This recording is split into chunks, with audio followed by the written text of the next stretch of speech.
All right, folks, a quick message before we get started from our sponsors, React Health. Health, formerly 3B Medical, a leading provider of sleep diagnostic, and respiratory products. Now back to the show. All right, welcome everyone. We're getting ready for the pre-cals. Guys, what do we have for today's agenda on this SleepTech Appreciation Week? Hey, Jerry, we've got Patrick Sorenson coming on board. Patrick and I met many years ago when we both taught at the Atlanta Sleep School, and he has been one of the leading, maybe even the leader in pediatric sleep technology for a couple of decades. I mean, the guy's history is fantastic, and I'm excited to hear what he shares with us today.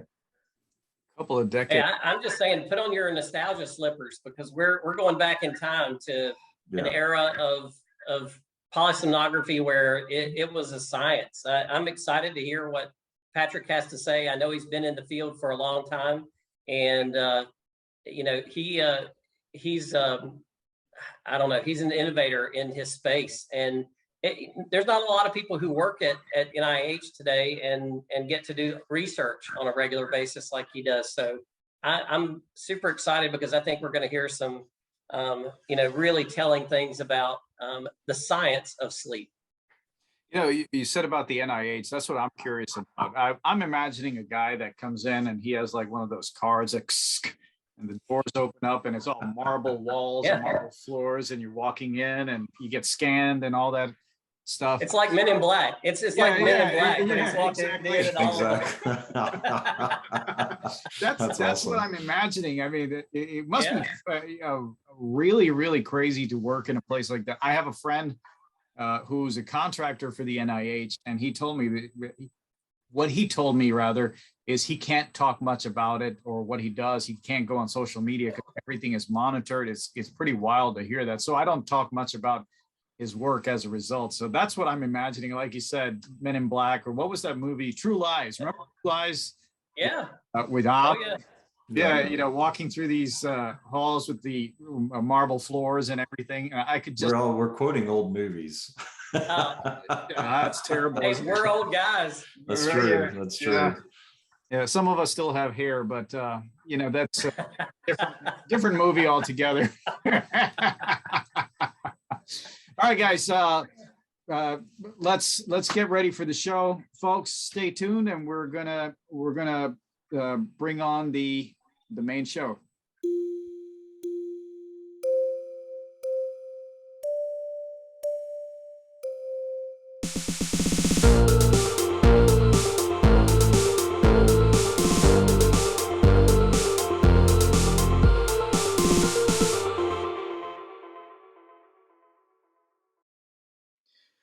Okay, just a few seconds for a word from our friends and sponsors, React Health, formerly 3B Medical, a leading provider of sleep diagnostic, and respiratory products. Their Luna G3 family of PAP devices are FDA approved and offer cellular modem standard in CPAP, AutoPAP, bilevel, and bilevel ST modes to treat all kinds and a full range of sleep disordered breathing. The magnet-free line of PAP devices, or PAP masks, include Siesta Full Face, Siesta Nasal, and the Rio 2 Nasal Pillows Mask, all of which have less than 1% refit rate. And for more information, go to reacthealth.com or contact your local React sales representative. Now back to the show. Lights out. Welcome, everyone, once again to another episode of SleepTech Talk, the Sleep Podcast. Special podcast because this week is SleepTech Appreciation Week, and we have somebody extremely special this week for you. But before we go there, want to introduce your hosts and friends, Robert Miller, Emerson Kerr, and me, Dr. Jerry George Moneycarote, here to provide you with some entertainment for the next few minutes. Hopefully you'll stay on. Talking about staying on, do not forget to hit the like button, hit the star ratings, and subscribe to the channel and or the podcast. and most importantly, share it with your sleep tech friends. This is your podcast, the Sleep Tech Talk. This is for you, for your friends. So let's go out, spread the good words. And at this time, as we approach Sleep Tech Appreciation Week. With that being said, Emerson, could you give us a rundown of what's happening today? Oh, excellent. Thanks. Sorry about that. I accidentally hit the wrong button. Go ahead. Good deal. Hey, thanks, Jerry. We're always a laugh a minute here. Today we've got a great friend on, as always, Patrick Sorenson. Before I read this, one of my best memories with Patrick, and I bring this up to him often, is years ago. I was in Boston when he was still working there at Children's, and we had one of the best dinners. We walked around downtown, light snow, cigars. It was just an epic, epic moment. And it's one of those things I wish I could go back to, but instead we're going to do a podcast today. But let me tell you a little bit about Patrick. Patrick entered the field of sleep and its disorders in 1987 when he was completing his bachelor's degree in psychology and biology. Upon graduation, Patrick took a job at Children's Hospital in Boston with Dr. Ferber, a renowned pediatric sleep expert. During Patrick's tenure at Children's Hospital Boston, he obtained his master's degree in child development, where he focused on intellectual development, attachment theory, and language acquisition.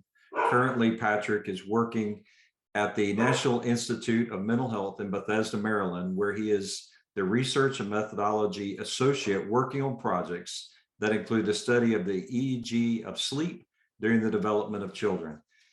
Apologize for the background noise with our wonderful golden retriever, Patrick, but that is our big girl, Ginger, and she's just applauding your presence here today with us. But Patrick, I'll tell you what a great story, what a great resume. I appreciate you condensing that down for us. But if you can come off mute, let's talk a little bit about your journey. I mean, all of us kind of found our way into sleep a little bit backwards, but how did you get into sleep? What led you down that road, and particularly pediatric sleep?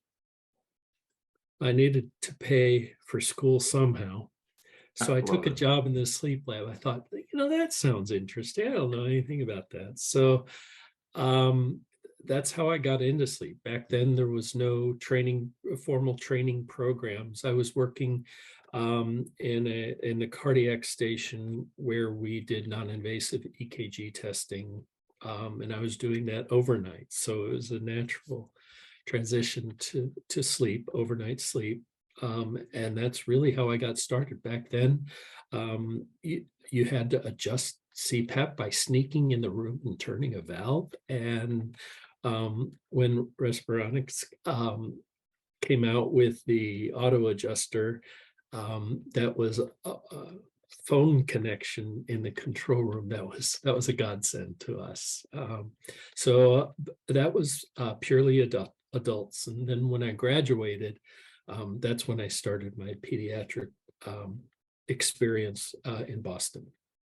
All along, throughout my career, I noticed that kids on the spectrum or with other developmental delays had fewer sleep spindles. I don't want to say frequency because people think about frequency as in hertz, but they did have scanty or absent sleep spindles. And Dr. Ferber and I would have many conversations about that. And then I started managing the laboratory in Washington, D.C., a pediatric laboratory, and noticed the same things. And that's how I came into contact with Dr. Ashura Buckley, who is also very interested in the EEG of sleep. And what we're looking at and what she's already found is that sleep spindles are seen at various frequencies throughout the night in kids on the spectrum or with Down syndrome or with neurodevelopmental problems, and that there was a difference in the number of spindles compared to controls. So sleep spindles are coincidental with the social smile. So at about 3 months, when sleep spindles develop, the child will smile at you socially as a reaction to mom or dad smiling at them. And I thought, well, that's interesting. And so when I met Dr. Buckley, she was into that kind of science, that there's got to be something in the EEG that that will herald these delays, and perhaps we can improve on those delays by getting them services as quickly as possible. So that is very important work. She's already shown that there are differences. So what we're doing now is looking at sleep spindles in these populations and also comparing them to controls. And we run it through a spectrum analysis, and we look to see how many spindles occurred on each patient for each night. And we're coming up with some very interesting data that's not out yet, so I'll stop there. But there is something there. I've always, in 1987, CPAPing that's what we did. We split them, or we did night of baseline followed by a CPAP night. And it was all about the breathing, but I've always been interested in the EEG of sleep. And so I'm in a perfect place right now to continue with that work at NIH. Patrick, that's fascinating because, so often, to your point, particularly in sleep and in the world that the three of us live in, it's always about breathing, and we always forget the somnology book. What does it have? Almost 100 different disorders in it.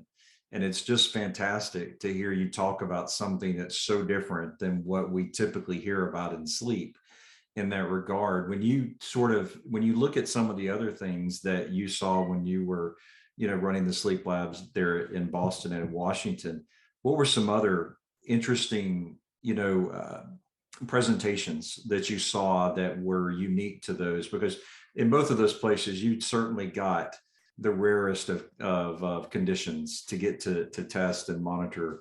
What were some other types that really stood out in your history that you're just never going to forget? Many things come to mind, but I'll keep it short. I noticed, or Dr. Ferber and I worked in the Department of Electrophysiology. So that's where I learned to recognize discharges at night. So that's he ran a more extensive montage where we would look at the F's, C's, P's, and O's. And if discharges or seizures were of concern, we would add the mid-temporals bilaterally. So I'm very well-versed in looking at the EEGs during the night. Most in pediatrics, most of that is big tonsils, big adenoids.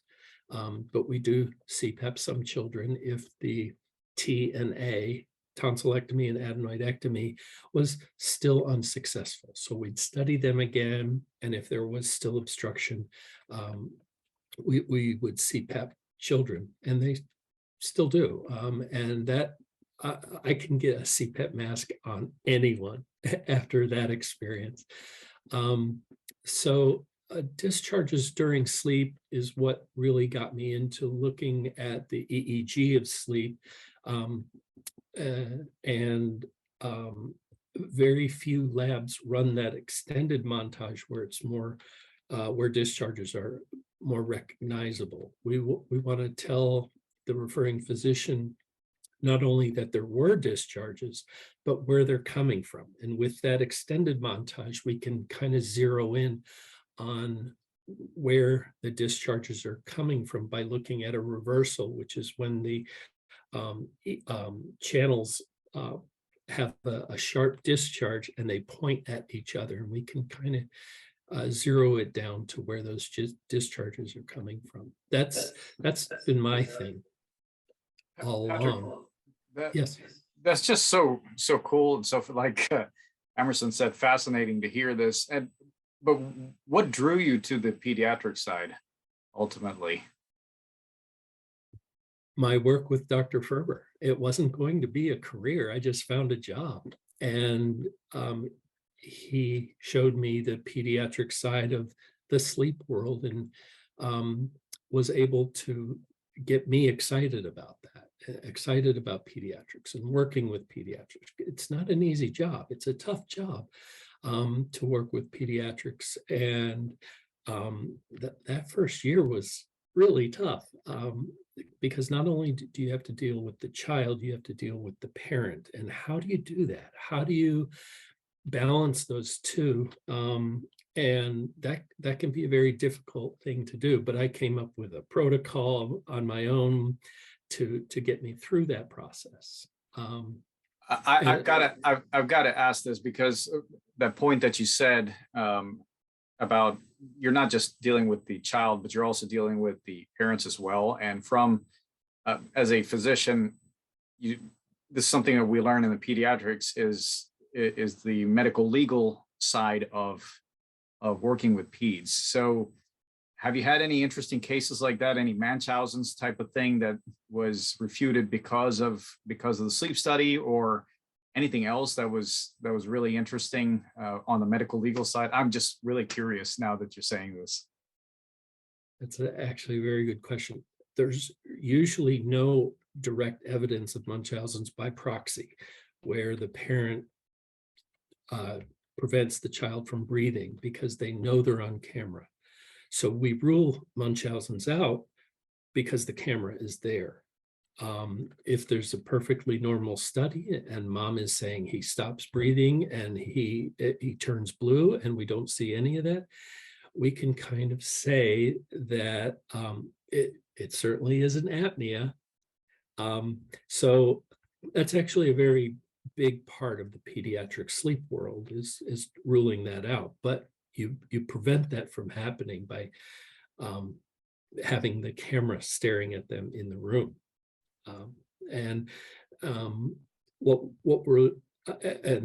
That lends itself to the legal aspect. Was it a normal study? Did you get supine REM and there's still nothing, and mom is saying that he stops breathing at night? So after they see me and they get a normal sleep study, I don't know what happens, but I have often put in my reports that one of the explanations for this could be Munchausen's by proxy. Awesome. Hey, Patrick, I want to switch gears on you just a little bit and talk about NIH. I actually had the opportunity years and years ago to visit the sleep, I think maybe one of the sleep labs at NIH that had purchased some new equipment, and I went on site and did some training. It was like walking through the hallowed halls of medicine. I mean, it was an experience going to NIH. Can you talk a little bit about your role there, what you do, and how it's just very different than the run-of-the-mill sleep apnea lab, in the traditional payer world? NIH is a wonderful place to work. What I do in research and methodology is I make sure that the studies are done correctly. We measure every head we touch. I make sure that all of the sleep studies are performed well. Is lights out, or did you allow the child to watch TV for an hour and then allow him to fall asleep? That makes sleep latency an hour and a half or whatever, when it really is 15 minutes or so. I score all of the studies for these research kids, but I also score other studies. We do adults. The way the NIH works is that the referring provider wants to rule something out under their protocol. So we see people with cancer and neurofibromatosis and all sorts of interesting, sometimes sad, but interesting conditions. So in that regard, it keeps it very interesting. But I score all of their pediatrics and this project, which is called ESPs. So I score all of those for scoring interscore continuity. if anyone else scores them, they might score them differently. So it's important in research to think about those kinds of things. NIH is a wonderful place to work. I started in March of 2020, the day before everything shut down due to COVID. So I'm now going in kind of on a hybrid basis. As needed, I go in, but I do most of my work from home. NIH, the referring providers are usually looking to rule out apnea, and limb movements are a big factor here. But we get all sorts of referrals for apnea and discharges, seizure activity. We do a lot of studies for those kids and adults, but usually if you're an adult, somebody knows about the discharges already. The incidence we see of unexpected discharges is about 1 to 3% of all the children we see, including the ones where we're looking at spindle activity, which is unexpected and actually adds a special wrinkle to our research project. If you have discharges, are your spindles going to be different just for that reason? We're also at NIH, we're also looking at NIRS, near infrared spectroscopy. It's a patch that you wear on your forehead and on your arm, and it looks at saturations in a different way. And so we've just started that project. We've had one patient so far, but we have several booked in November and December, and that's my project, personal project, where we're looking at those things. We have other projects as well. We're looking at long-haul COVID adults. If you have long-haul COVID, we study them and are able to come up with numbers for apneic events. Unfortunately, not all of those have a baseline. So it's hard to say he's worse now than he was pre-COVID. But it's a project that we're performing. We're also going to look at electrical stimulation of the brain to try to elicit sleep spindles. Like I said, sleep spindles are very important when it comes to socialization, coincidental with the social smile. So we spindle for reasons. But I also think that it's involved with memory. So the principal investigator on that project is sending a very small electrical charge to try to elicit spindles. And we're going to look and see if memory was improved, not improved, worsened by doing that. That to me is a very exciting project as well. I've always been interested in seeing how sleep affects memory. And as we know, that it seems to be that during the past 24 to 48 hours, we're writing to our hard drive in the hippocampus. And as the person transition in non-REM, as the person transitions into REM, we think that they're kind of sorting out those memories to the emotional content, to the visual content of dreams. And hopefully we can zero in on that a little bit. Just to add a thing about NIH, you walk down those halls and you see pictures of the people who discovered the genome and genome mapping, and it's a very rich environment, and I'm lucky to be working with these people. Patrick, one of the things that just comes to mind when you're talking about some of this is, we see, the proliferation of AI in sleep, and that sort of thing, and something that came along recently is some of the development of looking at psychiatric and neurologic disorders, through EEG. Is that a space where you guys are looking at as some of the psychiatric side of sleep that does present itself in EEG? That's a good question.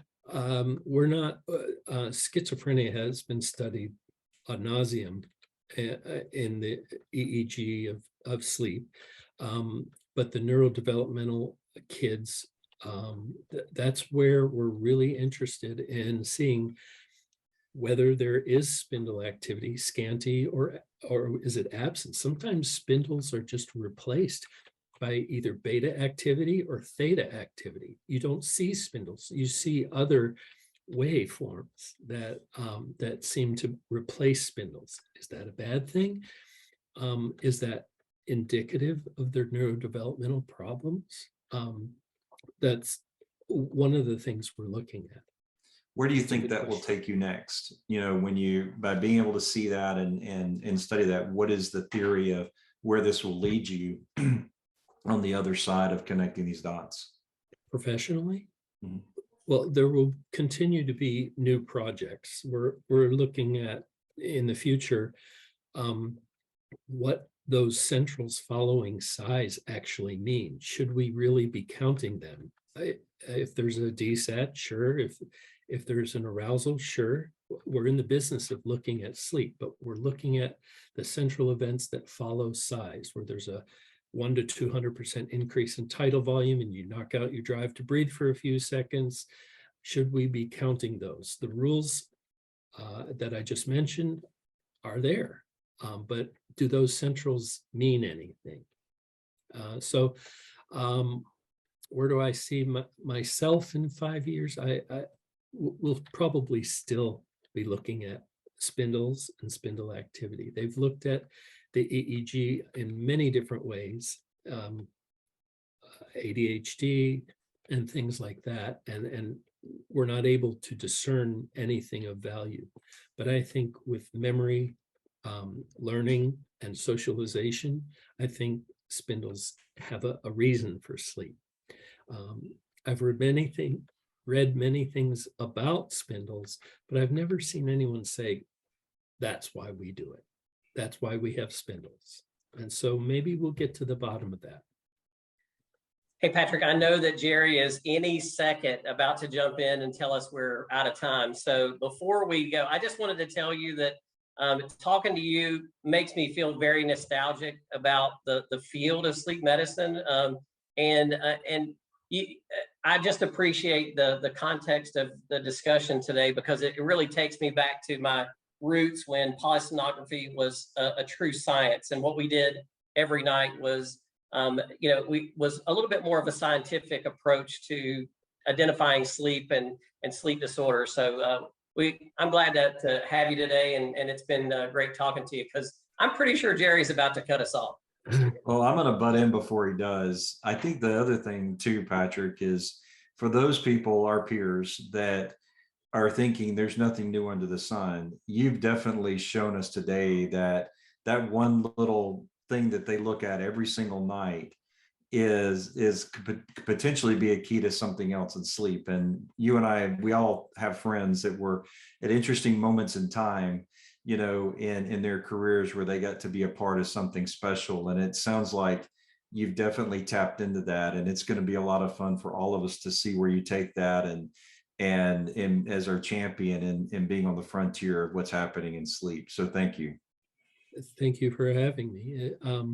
I believe that looking at the EEG of sleep for something other than staging and arousals, fragmentation of sleep is a very important step in this process. Patrick, yes, these guys are right. I'm going to be the buzzkill here and tell you that we're out of time, but I too have to echo their sentiments, because it's just talking to you. I am so fascinated. We've overused the word, but to their point, it's brought me back to why I was initially excited about sleep, you know, to be able to see these waveforms, to see something new and something different, and not just be, okay, we brought them in, they got apnea, get them in for the second night, pap them, and then send them home. But this is finding all these really cool things to see and be intrigued by them and trying to figure out why. I wanted to ask even more about the dream piece that you were talking about, of where the signals are going. It's just so alluring to hear that. And I'm trying not to use the word fascinating over and over again, but that's truly what it is. But we are out of time. If anybody wants to reach you, where could they find you, Patrick? My email address is patrick.sorenson@nih.gov.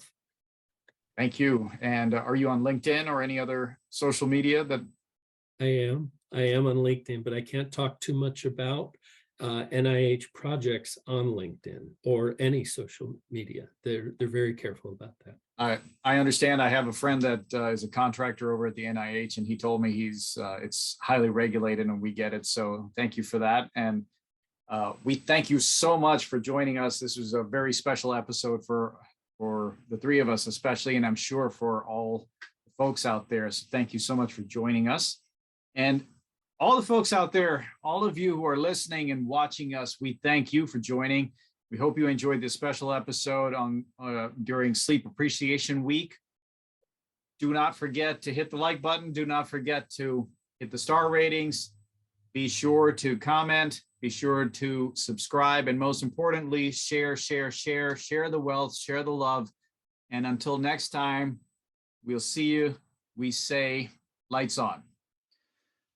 All right, folks, before we move on to the next segment, very quick message from our friends and sponsors, 3B, or rather, React Health. They were formerly 3B Medical. For more information, be sure to go to reacthealth.com or contact your local sales representative. Now back to the show. All right, folks, post-show calibrations. What'd you all think? Wasn't that amazing?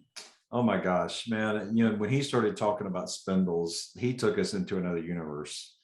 I mean, you know, something that we just take for granted, and looking at a sleep study, he just exploded that into a whole new world of what that could mean. And it just, the question's going to be, where does that take us? What are they discovering?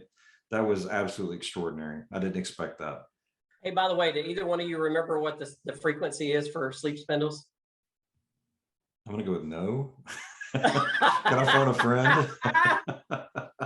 I'm pretty sure it's 12 to 14 cycles per second. Yeah. I'm glad you remember. Hey, those of you who are not watching us on YouTube, we had a little show right now. So get onto YouTube and see what just happened. Right. I think what's exciting about Patrick too is what we kind of shared at the end. And that's, here's a guy who's doing it, who's going to a whole nother level in sleep technology and reminding us all that there's still so much more to know, so much more to learn. And it takes a sleep tech to do it. I mean, just him saying he goes back and physically scores those records, right? Reminds us that we're not obsolete. We are very needed, and we've got to own the space that we live in. That was a very empowering thing to hear. I think that's a very good point, because he brought a lot of extreme tons of value in a sleep technologist. I mean, like you said, he defined, in my opinion, the craft of, or the art of sleep technology with what he brought to the table today to our show. It wasn't just about, hey, we're sleeping these patients, we're putting CPAPs on them, or we're helping them sleep better. This was the true science, as Robert had referred to multiple times, that this is the true science. And it was just so brilliant just to hear that. Unfortunately, it brought back some bad memories of med school, but it brought a lot of good memories of all the fun things that happened during that time. Why I enjoy going to school and being in the lab. Hey, by the way, I did realize earlier that Jerry gets just a little bit more airtime every show because his name is so much longer than ours. Emerson, That's true. Mine's the shortest, so it just sort of shrinks fast. Hey, some of us have it, some of us don't, right? There you go. I guess so. Yeah. You know what they say? Long name, long nose, long long sleep spindles. Long pauses. Long pauses. That's all. Yeah. This was good. Oh, great stuff, guys. All right, Yeah. guys. Hey, all of you out there, don't forget, keep sharing the show, and we'll see you all next time. Take care. Cheers.